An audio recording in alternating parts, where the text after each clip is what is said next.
Hi guys, Big Rig 150 here.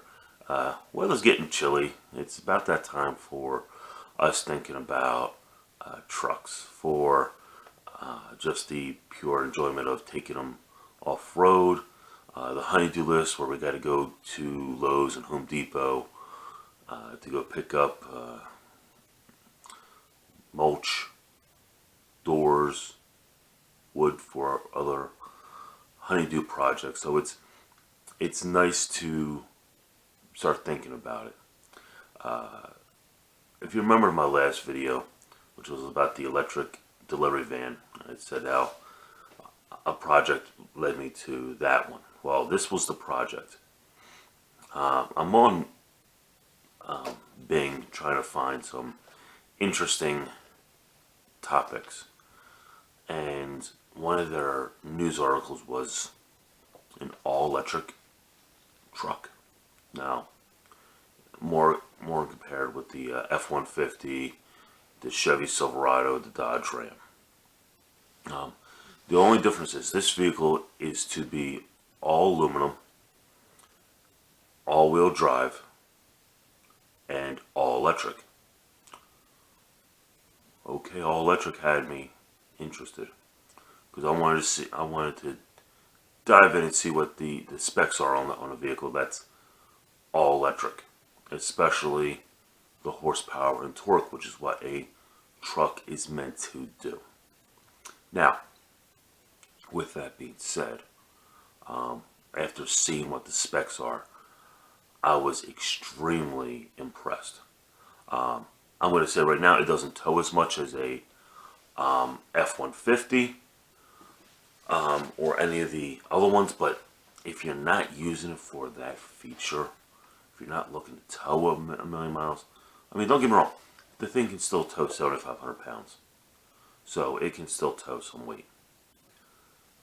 The where it really makes up for its shortcomings, and there's very few in my opinion, is that it can haul a lot, which means your payload on this vehicle is 5,000 pounds, which is equivalent to 2.5 tons, which is a lot of weight. So I mean, this thing looks like it could be extremely durable, and looks like this could be not a truck killer, but it could be something that people start looking at. Now, why am I really talking about all these electric vehicles as late? I find them interesting. I truly do. And this is, winter's coming, so I want to see what they have out there. Because I had two Ford C-Max Energies, which were electric plug-ins, and during the winter, the batteries took a major hit. So they didn't keep the charge as long. You'd use more electric, so every time you put it in the electric mode, you drain the battery faster. So I'm looking to see what these smaller companies are doing to help improve the battery life.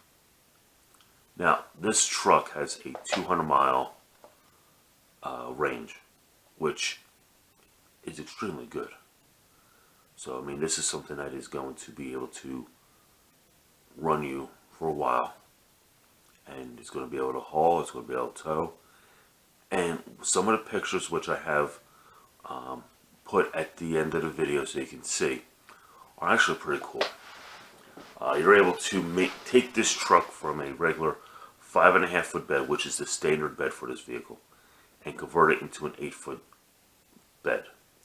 And how you do that is you actually lift up the back of the truck, the back of the cab, and you can make it into an 8-foot bed. I think that is extremely ingenious.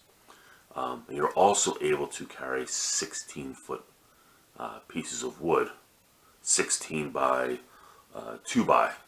So decent sized pieces of wood.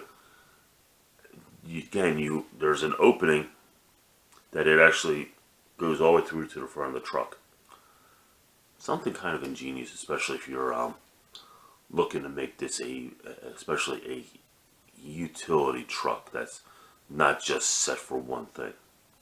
And I saw that and I thought that was extremely interesting. Probably something I personally would never use, but you never know. Now this truck only comes in a 4-passenger, so it's not a 5 or 6 passenger F-150. They haven't really disclosed any of the creature comforts or any of that stuff. I'm just going to go through the list of what are some of the specs and the charge times, because it's actually quite interesting to see how long they're saying this vehicle should charge. So, number one on the list, it's got a 120 kilowatt battery. Now that's a big battery. With the C-Max Energy, if I'm not mistaken, it was a 17 to 34 kilowatt battery. So now you're talking almost 4 times the size, and the C-Max Energy battery was big. So I'm actually interested to see how big it is, for one, two, where the placement of it is, because it could be extremely interesting to see how they designed that aspect of it. Like I said, it's got a 200-mile range, so that's quite a range for a truck, for an EV vehicle of any size. So like you want to see right there, like I've also said, it's got a 5,000-pound payload. That's 2.5 tons. It's able to tow 7,500 pounds. So it's able to tow your most boats, most campers, trailer full of whatever. So it has the payload. And now the one thing that's actually interesting on this is this vehicle can be flat towed. And I think that's just because it's the electric vehicle. So you don't have things engaged. I'm not sure, but I know a lot of trucks are. I could be wrong on this, so if I am, please leave a comment below. Can't be flat towed. You know, flat tow is all 4 on the ground and towed behind a camper. So if you're wondering what a flat tow is. Now, getting into the charging, this is where you have the biggest questions. How long does it take to charge my electric vehicle? And this is the biggest question that's going to be asked by a lot of people. Is it worth it? Now, you have 3 levels of charging. You have level 1, level 2, and level 3. Level 1 is a 110 outlet, which is your normal house outlet. Your level 2 is a 220 volt outlet, which an electrician needs to put in as a specially designed. It kind of has a different look of the outlet. Now again, if I'm wrong, please let me know. And then the third level is what's called a CCS port, which is a combined charging station. So this is something that you're going to see hopefully developed across the country to help charge these vehicles a lot quicker. Now, these charge times are all going to be different.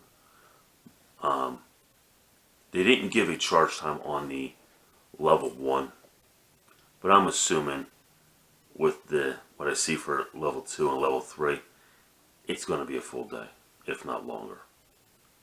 On the level 2, you have a 10-hour charge time.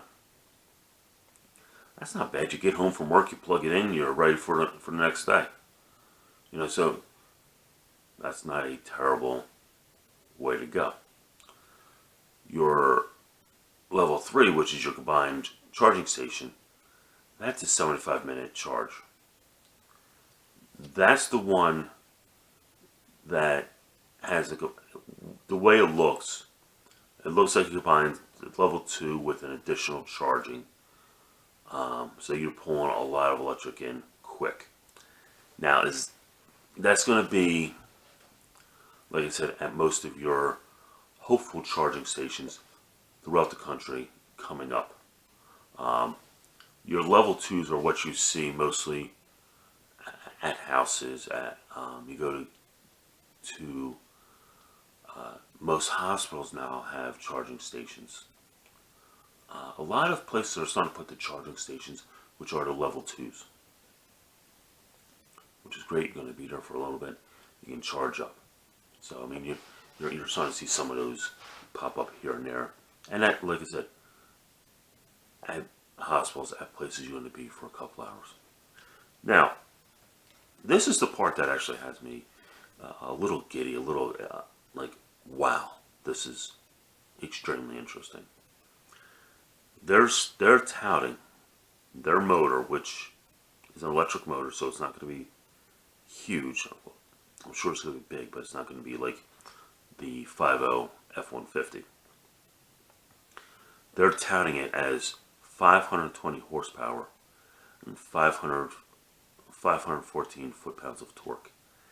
Now that's a lot of torque. That's a lot to get going. Now it only has a top speed of 100 miles an hour. You're not drag racing a truck. Well, most people drag race the diesels, but that's another story. So I mean, you have quite a bit of horsepower, torque. This is going to be something that you're going to have to get used to driving, because when I was in all electric mode in my C-Max, it was interesting to see the torque it had right off the line. Now this only has a 5,000 pound curb weight, which is significant. I'm going to get into the F-150 and some stats against it. I'm going to be using an F-150 with a 5.0 V8. So it kind of, I didn't want to put something that would be too over the top or too underpowered. I wanted to take the middle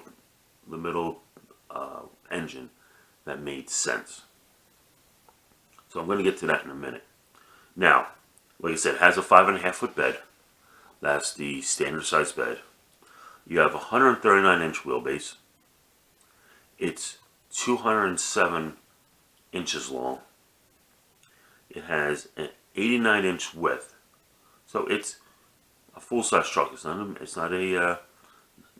like a Ranger or a Colorado. So it is a full size truck. And it has a height of 72.7 inches. The height is from the tires to the top of the cab. So just over 6 foot tall. So it's significant. You know, same height as a F-150. Now, I'm going to compare this to the F-150. And this is where you can see the differences. With the F-150, with the V8, the 5.0 V8, like I said, I'm trying to be as evenly comparison as possible. You have a payload of only a ton. So you can only put a payload of a ton versus 5,000 pounds. Has a tow capacity of 9,000 pounds. Now you definitely get more towing in the F-150 than you do in the electric, but not by much. You have a curb weight that's roughly the same. So your curb weights are roughly 5,000 pounds. Now your dimensions, I'm using the same dimensions. I'm using a 5.5 foot bed. Now, oh, by the way, these are Super Cruise. So if you're thinking Super Cab, no, these are Super Cruise trucks with 5.5 foot beds. So your width is 96.8. So your length is 232 inches. Your height is 77 inches. And your wheelbase is 145. Now, this electric truck is a little bit smaller than your F-150. Not by much. You're looking at a lot of the same dimensions. Now with the 5.0 V8, you have a 395 horsepower, 400 foot-pounds of torque. So right there you're seeing some differences in this. Now one thing I forgot to mention is the company that's producing this truck is called Bollinger Motors. And I went on the website bollingermotors.com and I looked at this vehicle, and I think this definitely has this is going to have something very interesting. This is going to have a lot of perks. It's going to be something that's most people are looking for in their vehicles. Now they've said they're going to start taking deposits on this vehicle early 2019. So in roughly 5 months, they're going to start taking deposits. So this is a vehicle that actually has a huge potential to make an impact on the electric vehicles, especially this truck. Now they're making a second one also. They're making one that looks very similar to an old school Bronco. So it's a two-door. It's called these vehicles are called the B1 and the B2. I'll have a link in the description to the website so you can actually go take a look at it. This is actually going to be something interesting. I'm going to keep my eye on this and give you updates on this, just because it's interesting. Hopefully you liked the video today. Please like, share, leave a comment, hit the subscribe button, and I will be talking to you guys real soon. Have a great day.